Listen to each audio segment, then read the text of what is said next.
नमस्कार, हमारा नाम है समरीन और आपने देखना शुरू कर दिया है खबर अनफिल्टर्ड। देखिए, पटना हाई कोर्ट से जमीन को लेकर के बड़ी खबर आ रही है। आपको हम बता दें कि जज साहब ने इस मसले में सरकार को भी फटकार लगाई है और अधिकारियों को भी चेता दिया है। तो ऐसे में अब आप सोच रहे होंगे कि भला ऐसा क्या कुछ हो गया था कि जज साहब को सरकार को फटकार लगानी पड़ी और अधिकारियों को चेताना पड़ा। तो सब कुछ हम आपको तफसील के साथ एक बार फिर से इस वीडियो में बताएंगे। तो आइए फिर बिना देरी के इस मुद्दे पर सीधी बातचीत करते हैं पटना हाई कोर्ट के जाने माने एडवोकेट देव प्रकाश जी से। सबसे पहले बहुत शुक्रिया बातचीत के लिए। धन्यवाद। सबसे पहले तो हम आपसे समझना चाहेंगे कि बड़ी खबर जमीन को लेकर के पटना हाई कोर्ट से आ रही है, क्या है वो खबर वकील साहब? देखिए, जमाबंदी के बारे में पहले भी बहुत सारा वीडियो हम कर चुके हैं आपके यहाँ। ये जजमेंट जो अभी हुआ है कोई रेस इंटीग्रा जजमेंट नहीं है। इस ढंग के जजमेंट सैकड़ों हो चुके हैं पटना हाई कोर्ट से और सुप्रीम कोर्ट से, और बार बार हाई कोर्ट ने बहुत ही पावरफुल वर्ड्स में कंडेम किया, डिप्रिकेट किया इस ढंग की घटना को। लॉ बुक में भी जा चुका है, इनका जो अपना किताब है उसमें म्यूटेशन वाला एक्ट में उसमें भी जा चुका है। इतना के बावजूद हमें समझ में नहीं आता है कि क्यों इसके बावजूद बार बार जो पदाधिकारी हैं, रेवेन्यू पदाधिकारी स्पेशली जो सीओ DCLR, इनसे गलती है। डीएम लोग का तो ऑर्डर करके एक बार ठीक हम देख रहे हैं, उनका ऑर्डर गड़बड़ नहीं आता है। इतनी गड़बड़ी क्यों हो रही? डीएम तो मान लीजिए बहुत ही व्यस्त, उनके पास इतना मल्टीपल रिस्पॉन्सिबिलिटी को देख नहीं पाते हैं इस चीज़ को। लेकिन ज़्यादा इसमें जो मामला गड़बड़ा रहा है वो सीओ और DCLR लेवल में गड़बड़ाता है। सीओ और DCLR के लेवल पे गड़बड़ा रहा है जी। अब गड़बड़ क्या हो रहा है कि या तो इनको समझ नहीं है या इनको अवेयरनेस नहीं है, सही इनको ट्रेनिंग नहीं मिलती। इनको यह समझ में नहीं आता कि है क्या ये मामला, जमाबंदी होता क्या है, इसमें क्या अधिकार है, क्या वो कर सकते हैं, क्या कोर्ट का जजमेंट है। और कोर्ट का पटना हाई कोर्ट ने सुप्रीम कोर्ट का बहुत सारा चीज़ लिखा हुआ है।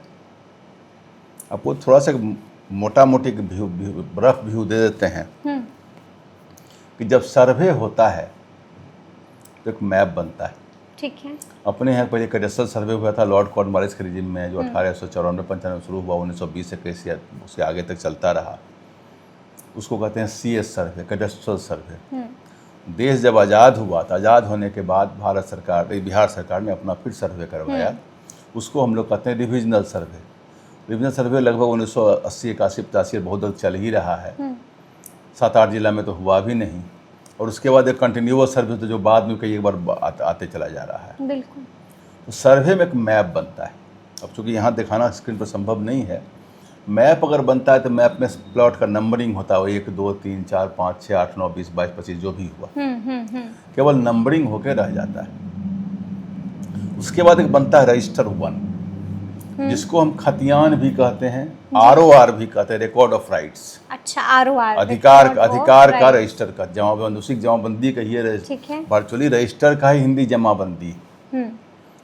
रजिस्टर का हिंदी रजिस्टर का जो पेज नंबर वही जमाबंदी नंबर होता है।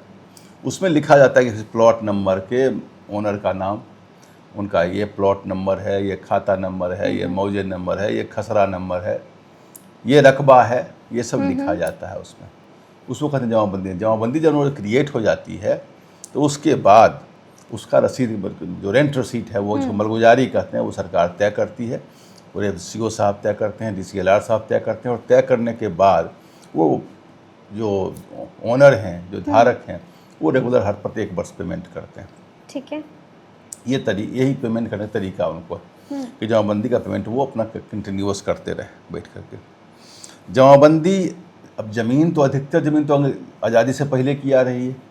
पहले ज़मींदारों के हाथ में ज़मीन थी, तो ज़मींदारों के हाथ में ज़मीन जो थी तो उसमें वो कह दिया गया था कि जिनका सादा हुक्मनामा है, पट्टा है, रजिस्टर्ड हुक्मनामा है, लीज है, रजिस्टर्ड डीड है, और एक 1946 से के पहले का है, तो सरकार ने मान लिया कि वो उन्हीं का है, और उनके उत्तराधिकारी मतलब उनके जो हेयर्स होंगे उनको वो ट्रांसफ़र होता चला जाएगा कंटिन्यूअस परपिचुअल लेवल पर, ये मान लिया गया था। सरकार ने एक बंदिश लगाई थी कि 1/1946 के बाद अगर कोई ट्रांसफ़र होता है क्योंकि उसको रोक दिया गया था ट्रांसफर, चूँकि माना गया जमींदारी जब एक्ट आई थी 1950 में, बिहार लैंड रिफॉर्म्स एक्ट, ये माना गया कि जमींदार लोग कहीं उल्टा पुल्टा न कर दें, तो एक उन्होंने सीलिंग डेट डाल दिया थ्रेश होल्ड की, 1940 के बाद अगर ट्रांसफ़र करेंगे तो कलेक्टर साहब जो डिस्ट्रिक्ट मजिस्ट्रेट हैं, मजिस्ट्रेट न कि डिस्ट्रिक्ट कलेक्टर कहिए, डिस्ट्रिक्ट कलेक्टर साहब जो हैं वो बिहार लैंड रिफॉर्म एक्ट के सेक्शन 4 के स्मॉल h में उसकी इंक्वायरी करेंगे कि ये जेन्युइन ट्रांसफ़र है कि इनजेन्युइन ट्रांसफ़र है। अच्छा, यही है 4H। ठीक है। उसके तहत भी 4H का भी दुरुपयोग बहुत ज़्यादा है, उसका भी दुरुपयोग हो बहुत रहा है। दुरुपयोग है। यह समझा गया कि 4H हमारे हाथ में मतलब राइफल मिल गया, जो मनसूम करेंगे। कितना बार कोर्ट ने कहा कि इंक्वायरी मतलब कब तक इंक्वायरी, 1950 में आपका एक्ट आया, आज चल रहा है 2025-26, सब 75 साल हो गया, तो 75 साल के बाद 4H में इंक्वायरी होगी। अगर उस समय से उसका जमाबंदी क्रिएट हो गया, रसीद कट रहा है, आप ले रहे हैं, वो काबिज है, दाखिल जिसको जमाबंदी का दूसरा हिंदी हम लोग दाखिल खारिज भी बोलते हैं। बिल्कुल, हमने कहा कि ROR भी बोलते हैं, जमाबंदी भी बोलते हैं, रजिस्टर 2 भी बोलते हैं, और दाखिल खारिज भी बोलते हैं। बड़े शब्द हैं, भगवान कृष्ण की तरह हाँ जी। बड़े नटनागर शब्द हैं, ज़्यादा नटनाच भी हो, जमाबंदी है, तमाशा जो है बहुत सिंपल सा चीज़, इसको ड्रामा करके रख दिया गया है, बहुत छोटी सी बात है ये। तो इसमें जो है जब 4H में इंक्वायरी का पावर दिया गया कि यह पावर अनलिमिटेड नहीं है, ठीक है, एक्ट में लिमिटेशन नहीं दिया हुआ है कि जहाँ नहीं लिमिटेशन वहाँ भी लिमिटेशन, एक सब्सटेंशियल लॉ का तो होगा ही ना। आप उसको कभी भी तो नहीं कर सकते हैं इंक्वायरी जाकर। अब 4H में इंक्वायरी करके बहुत लोगों को तंग किया, तो 4H वाले पहले इस ऑर्डर में उन्होंने सेटिसाइड कर दिया और ये कहा कि उनको मैटर सब जो DC था उस दूसरे भाई का, इस बीच में रिएक्शन में आजकल हम लोग भी देखते हैं, कोई केस में कुछ ऑर्डर होता है ना हाईकोर्ट से, तो जो एग्जीक्यूटिव पदाधिकारी हैं वो रिएक्शन में आ जाते हैं। हाँ। और कुछ और चाहते हैं, और अच्छा कोर्ट गए हैं, आपको हम बताते हैं, आपको हम तंग करके बताते हैं। उन्होंने क्या किया कि उसका रेंट रसीद काटना बंद कर दिया CO साहब ने, रसीद आपका नहीं कटेगा। अच्छा, CO साहब ने रिएक्ट किया इस मसले पर, रसीद काटना बंद कर दिया, जिनके आदेश पर किया हूँ। ठीक है, वही इनकाउंटर वाला मामला है इस। हाँ, बिल्कुल। कौन आदेश किया नहीं किया, उन्होंने बंद कर दिया। अब बंद कर दिया तो उसके बाद यहीं नहीं रुके, ऑनरेबल हाई कोर्ट ने जस्टिस सुरेंद्र पांडे के बेंच ने एक वर्ड यूज किया, ऑडेसस, बोला see the audacity of the officer. इस बीच में उन्होंने जमाबंदी कैंसिलेशन का केस भी दायर कर दिया, जमाबंदी कैंसिलेशन वहीं होता है, ADM के यहाँ होता है, ठीक है।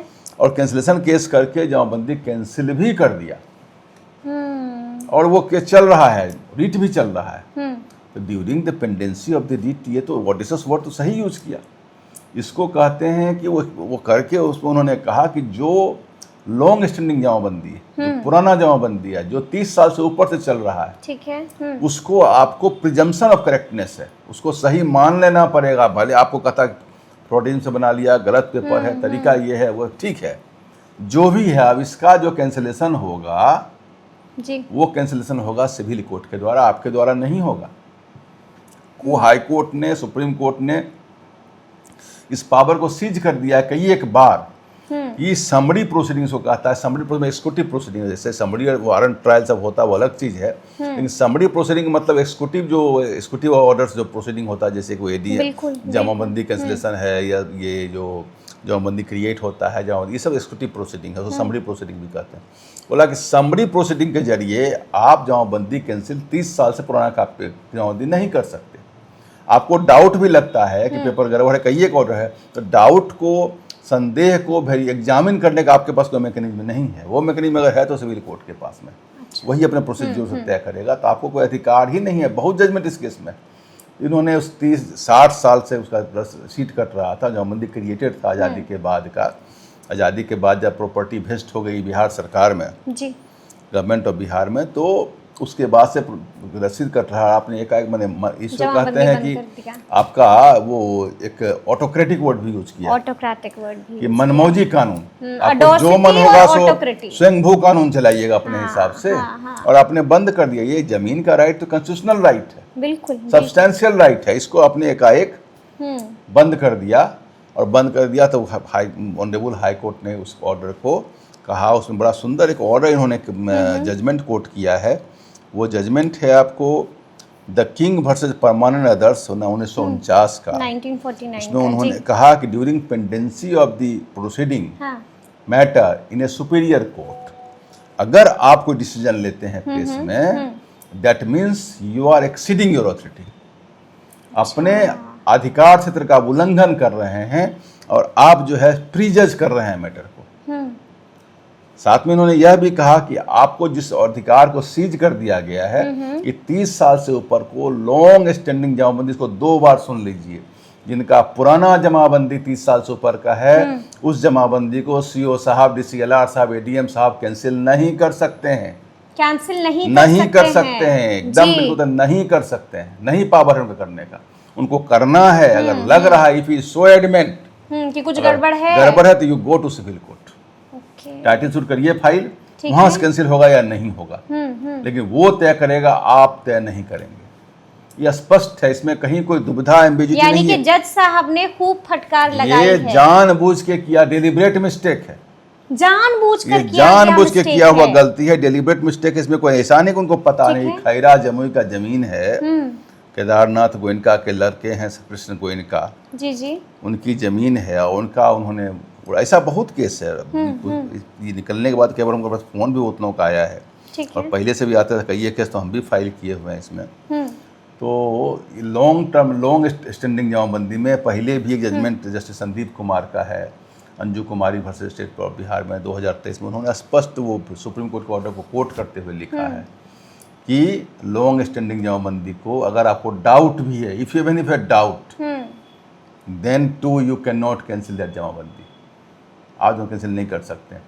इसके बावजूद ये लोग अपने, और अभी तो उन्होंने इस जजमेंट में लिख दिया है जी कि 30 साल से ऊपर की जमीन को कैंसिल करते हैं, that is tantamount to exceeding of your authority, exceeding of your jurisdiction. और सुप्रीम कोर्ट का मगध सुगर मिल्स वाले में ऑर्डर है, जजमेंट है कि अगर कोई पदाधिकारी अपने अधिकार क्षेत्र का उल्लंघन करके कोई आदेश करता है, तब क्या? उसके विरुद्ध में प्रोसीजरल मैटर अपील में जो होता है कि डीसीएलआर के एडीएम के तो डीएम फिर बीएलटी, ये सब नहीं, सीधे हाई कोर्ट आप आइए, डायरेक्ट आप हाई कोर्ट आइए, और हाई कोर्ट कहिए कि इन्होंने अपने अधिकार क्षेत्र जुरिसडिक्शन का उल्लंघन किया है, एक्सीड किया है, इसलिए हम आपके पास फरियाद लेके आए हैं, और ऑनरेबल हाई कोर्ट सुनेगी उस बात को, चूंकि एक्सीडिंग ऑफ ऑथोरिटी जो है जुरिसडिक्शन है, वो ऑनरेबल हाई कोर्ट में रिट जुरिसडिक्शन में एमेनेबल है, वो लेके आइए और हाई कोर्ट सुनेगी और आपको वहां से रिलीफ मिलेगा। यही मैटर मोटा मोटी है इसमें कि ओल्ड जमाबंदी जो 30 साल से, इसमें 60 साल का है, जो 30 साल से ऊपर का है, उसका कैंसिलेशन समरी प्रोसीडिंग में नहीं हो सकता है। सरकार को कहा कि अगर आपको कोई डाउट है, लगता है कुछ, if you are so adamant, आप सिविल कोर्ट जाइए, आप खुद नहीं कर सकते हैं इस चीज़ को। यही इस बात का निचोड़ है। इस बात से बहुत लोगों को रिलीफ मिलेगा। अच्छा जजमेंट है, इससे पहले ही बहुत जजमेंट हो चुका है, लेकिन ये जजमेंट बार बार हाईकोर्ट को करना इसलिए पड़ रहा है कि जो पदाधिकारी हैं, जो एग्जीक्यूटिव्स हैं, बार बार गलती के चले जा रहे हैं, और गलती के कारण ये नहीं वो कानून नहीं पता, सब पता है उनको, सब पता है, वो कुछ दूसरे कारण से कर रहे हैं। ये जो सर्किल ऑफिस का जो रेवेन्यू का जो अथॉरिटीज हैं, ये बदनाम क्यों हो रहे हैं? इतना दिन सरकार एक से एक्शन ले रही है, सस्पेंड कर रही है, डिसमिस कर रही है, हड़ताल हो रहा है। इस बुखार का इलाज नहीं हो रहा, ये कैंसर है, इनका इलाज ऐसे अब नहीं होगा। तो फिर कैसे इनको आमूल चूल सिस्टम परिवर्तन करना पड़ेगा। अब ये सिस्टम रॉट कर चुका है। बिल्कुल, सरकार तो अपने बेचैन है, क्या करें नहीं करें, सिस्टम इतनी बदनामी हो रही, इतना बड़ा काम है। अब इस सिस्टम पर जो एक्सपर्ट लोग हैं उनको बुला के बैठा के गहन मंथन करे सरकार, और मैक्सिमम काम ऑनलाइन सिस्टम से करे, जिसमें इंडिविजुअल इंटरवेंशन नहीं के बराबर हो, लोगों की बात को सुन करके। और चूंकि ये सर्किल ऑफिस और ये सब जो ऑफिस है, यहाँ पर 25% लोग सही काम कर रहे होंगे, 75% लोग गड़बड़ काम कर रहे हैं, और लोग परेशान। ठीक है, हम लोग को तो आमदनी बढ़ती है, जितना ही गड़बड़ हम जब बोलते हैं तो लोग कहते हैं आप क्यों बोलते हैं, जितना गलत होगा उतना हमारे पास आदमी आएगा। इसका मतलब डॉक्टर आप होइए तो आरोग्य नहीं बेचिएगा, रोग बेचिएगा, और कंसल्टेंसी दीजिए। बिल्कुल, ये आरोग्य बेचना, रोग नहीं बेच सकते हैं, इससे लोगों को तकलीफ होता है। सबसे बड़ी बात, कुछ लोग तो लड़ भी लेता है। अभी जो स्थिति है, 80% से ज़्यादा लोग या 90% ज़्यादा लोग लड़ने की स्थिति में नहीं है। बूढ़ा है, बुजुर्ग है, कानून के बारे में जानकारी नहीं है, ब्लॉक ऑफिस जाना नहीं चाहता है, ब्लॉक ऑफिस जाने से डर लगता है। जो नए बच्चे IIT और IIM भी किए, जाकर पूछिए ब्लॉक ऑफिस देखे हो, म्यूटेशन क्या होता है जानते हो, तो नहीं हमारा जमीन तो पिताजी को देते थे, बाद में कोई ले लिया होगा, हमको तो पता है, यही सब यानी कि बोले। लैक ऑफ अवेयरनेस है, ये lack of awareness Lack of है, और awareness लैक है। ये पुराना मुगल साम्राज्य का सिस्टम चल रहा बिल्कुल, है। बिल्कुल। इसको अपडेट करना पड़ेगा, ऑनलाइन करना पड़ेगा, ट्रांसपेरेंट और करना सरल करना पड़ेगा। ह्यूमन इंटरवेंशन को कम करना पड़ेगा, बिल्कुल। क्योंकि अब इनके अब लो न सही हो, अब न सही हो, बहुत नासी कर चुके हैं। इनके भरोसे सत्यानाश हो जाएगा बिहार से। बिहार से अपनी प्रॉपर्टी बहुत खतरे में पड़ी हुई है। बिल्कुल बिल्कुल। इनके भरोसे बिहार की बेतिया राज की जमीन का कितना मामला अटका पड़ा इतना है। सब बहुत है मामला। अब जो हम लोग देखते हैं समस्या बहुत कोलोसाल है। इसका समाधान बहुत इस सिस्टम से अब नहीं होगा। अच्छा, हमने ये भी देखा सरकार वकील को साहब, बैठ के सोच के बड़े मैनेजमेंट के लोगों को, एक्सपर्ट लोगों को बैठा करके एक दूसरा रास्ता निकालना। ये रास्ता फेल कर गया, ये रास्ता फेल कर गया है, क्रैश कर गया है, क्रैक कर गया है, कोलैप्स कर गया है। बिल्कुल। लेकिन वकील साहब, हमने ये भी देखा कि जज साहब तो काफी गुस्से में आ गए थे। अधिकारियों को साफ साफ कह दिया कि आप जज बनने की कोशिश नहीं कीजिए। तो क्या उसके बाद कुछ एक्शन भी लिया गया इन अधिकारियों पर? एक्शन यही लिया कि उन्होंने कहा कि जो रेंट आपने बंद कर दिया है, हाँ, वो रेंट आप चालू करिए। इनका जो म्यूटेशन आपने कैंसिल किया है, वो म्यूटेशन कैंसिलेशन को सेटिसाइड कर दिया, बोला रिक्रिएट करिए। और यह भी कहा कि नहीं करिएगा तो कंटेम्प्ट प्रोसीडिंग भी स्टार्ट करेंगे आपके अगेंस्ट में। नहीं करिएगा तो फिर यह भी कह दिया कि the proceeding action start taken करेंगे। Apart from the same would be treated as contemptuous. अगर इसके अतिरिक्त कुछ एक्शन इसके बाद भी कुछ आप ले लेते हैं तो वो कंटेम्प्ट ऑफ द कोर्ट होगा। कोर्ट के अधिक ऑर्डर की मानहानि होगी और मानहानि का मुकदमा चलेगा। ये भी साथ साथ ही 2-in-1 ऑर्डर है। बहुत सख्त आदेश है, बहुत सख्त। जस्टिस सुरेंद्र पांडे ने एक अच्छा स्टेप लिया है। हमको लगता है ऐसे कुछ निर्णय इसको ढंग से लोग ले, कुछ अच्छा निर्णय हो। ये निर्णय पहले से भी था, लेकिन थोड़ा सा बोल्ड वर्ड में दिया गया है, और क्या कहते हैं इसको, फटकार लगाई गई है, पिंक वर्ड में, लोडेड वर्ड में दिया गया है कि भाई सोता हुआ सिस्टम भी जग जाएगा इससे। अच्छा आदेश है, अच्छा आदेश है। लेकिन हम आपसे ये भी समझना चाहेंगे, हम पढ़ रहे थे इसको, उन्होंने 19 आदेश नहीं, जजमेंट है, जजमेंट है, बिल्कुल। 1949 के कानून का भी जिक्र किया है। वो क्या मसला था 1949? 1949 का कानून नहीं है, 1950 का कानून तो वही बिहार लैंड रिफॉर्म एक्ट। 1949 का कोई कानून नहीं है, हमने इतनी कहीं देखा। 1949 का कानून का भी उन्होंने एक जिक्र किया है, उसका भी जिक्र करते हुए वो जजमेंट है, उसमें वो कह रहे हैं कि वो जो during pendency of the matter in a superior court, ठीक है, कोई एक्शन नहीं हो सकता कोई मैटर अगर और कहीं है तो। ये तो जनरल थे, उन्होंने कहा सब that means you are going to prejudge the matter. अच्छा, कोई हाई कोर्ट में कोई मैटर चल रहा है, आप यहाँ एक्सक्यूटिव में डिसीजन ले लीजिए, आप म्यूटेशन ऐसा हमारे कई केस में भी हुआ है। यहाँ हम लोग एक्शन ले रहे हैं, यहाँ से आप ऐसा नहीं कर सकते हैं। नहीं कर सकते। जब सुप्रीम कोर्ट में कोई मैटर चल रहा है तो आप उस पर एक्शन नहीं ले सकते। अभी एक केस तो हम भी फाइल किए हाल में, मामला हाई कोर्ट में पड़ा हुआ है, रिट में डीसी लॉर्ड साहब कैंसिल करके बैठ गए। यानी कि इस फैसले का हवाला दिया है जज साहब ने। जी, उसी केस का उन्होंने किंग वर्सेस परमानेंट का 1940 वही जजमेंट है, ये जजमेंट है जिसका हवाला दिया गया है। लेकिन ऐसे में हम आपसे ये भी जानना चाहेंगे, कई ऐसे सीओ हैं जिन्होंने ये कर दिया है और कईयों की जमाबंदी रद्द कर दी है, तो अब उनका क्या होगा? बिना कोर्ट के ऑर्डर के जमाबंदी। मैंने कहा कि लड़ने वाले लोग बहुत कम हैं, कम लड़ते हैं, लड़ने की क्षमता नहीं है, लड़ने की जागृति नहीं है, लोग भागते हैं, लोग डरते हैं, समझते हैं कहाँ कुछ ले दे के मामला सलट जाए, कौन लड़ेगा, कहाँ लड़ोगे, कहाँ चक्कर में पड़ोगे। लेकिन लोगों की ज़मीन जस तस चली जाएगी, मेहनत की चीज़ चली जाएगी, उनके बाप पुरखों की चीज़ चली जाएगी। जमीन है तो वीर भोग्या वसुंधरा, धरती वही भोगता है जो वीर है। जो लड़ेगा उसी के पास धरती रहेगी, जो नहीं लड़ेगा धरती उसके हाथ से खिसक जाएगी। लेकिन वैसे सीओ जो इस वीडियो को सुन रहे हैं और जिन्होंने ऐसा किया है, वो सावधान हो जाएं, चेत जाएं। अब अगर ऐसा करेंगे तो फिर नप जाएंगे अच्छे नहीं से। कुछ ऐसे जस्टिस और आ गए पटना हाईकोर्ट में जो इस ढंग से कुछ हार्ड एक्शन इन लोगों पर लें, ऐसे ही नहीं मानेंगे। और सरकार तो रोज देख रहे हैं कि इतने सीओ सस्पेंड हो रहे हैं, इतने डिसमिस हो रहे हैं, कभी एक्शन हो रहा है, चोरी चमारी में पकड़े जाते हैं, फिर उनको बराबर घर से इतना माल निकला, ये निकला। मतलब उनकी प्रतिष्ठा तो ऐसी धूमिल हो गई, मैं क्या बताऊं इस चीज़ को। तो जो पढ़े लिखे लोग ये सब होते हैं, तो सरकार को अब सोचना पड़ेगा ये सिस्टम हमारा फेल कर गया, इसमें कुछ आमूल चूल परिवर्तन करना पड़ेगा। और कानून को भी क्या और मजबूत करना पड़ेगा। तो बन जाएगा, उसके लिए विधानसभा कानून की फैक्ट्री है, बना देगी कानून। कोई बड़ी बात है, सिस्टम सोचना पड़ेगा। ये सिस्टम नहीं चल पा रहा है, इसको ऑनलाइन पर जाना पड़ेगा मैक्सिमम। ठीक है, होना तो जरूरी है, बिल्कुल होगा ब्लॉक लेवल के ऑफिस से ही। कैसे होगा, कहाँ से होगा कि इसमें ट्रांसपेरेंसी आ जाए, इसमें ऑनेस्टी आ जाए और इसमें कानून का पालन हो, जो सरकार नियम बनावे उसी का पालन हो। मेड वो जो कहता है कि ये हाउसमेड काम नहीं होना चाहिए, काम हो जा करके कि उससे किसी का हाथ से कानून बना दे, मुख से कानून बना दे, जिसको लिखा है इन्होंने ऑटोक्रेसी, बिल्कुल ऑडेसिटी, ऑटोक्रेटिक वे नहीं होना बिल्कुल बिल्कुल नहीं होना चाहिए। कानून का पालन होना चाहिए, क्योंकि कानून के ऊपर कुछ भी नहीं है। तो सुना आपने कि वकील साहब ने क्या कुछ बताया है, तफसील से हम लोगों ने चर्चा की है। तो फिर ये पूरी बातचीत, ये पूरी चर्चा आपको कैसी लगी है, कमेंट करके हमें जरूर बताइएगा। तो ऐसे तमाम अपडेट्स के लिए बिल्कुल ऐसे ही हमारे साथ बने रहिएगा और देखते रहिएगा खबर अनफिल्टर्ड। यदि अब तक आपने हमारे चैनल को सब्सक्राइब नहीं किया है तो फिर झटपट कर लीजिएगा और फेसबुक पर भी हमें फॉलो करना हरगिज नहीं भूलिएगा। बहुत शुक्रिया आपका।